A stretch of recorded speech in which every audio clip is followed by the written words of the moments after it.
জাতভিত্তিক আম সংগ্রহের যে তারিখ আমরা নির্ধারণ করেছি সেটি সকল প্রকার গুটি আম 15ই মে এবং গোপালভোগ 22শে মে, রানী পছন্দ 25শে মে, লক্ষণভোগ 25শে মে, হিমসাগর বা ক্ষীর সাপাত এটা 30শে মে,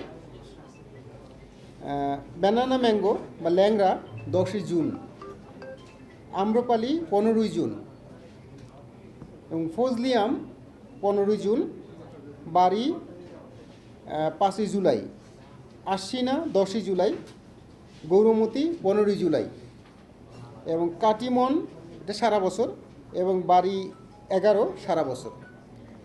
এই ছিল মোটামুটি আমের ক্যালেন্ডার। এবং আমি আরেকটি তথ্য আপনাদের দিচ্ছি।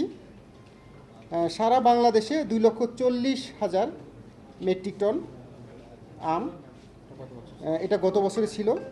এবং উৎপাদন আমাদের দেশের মোট চাহিদা রয়েছে 22 লক্ষ মেট্রিক টন এবং আমাদের উৎপাদন হবে 27 লক্ষ মেট্রিক টন।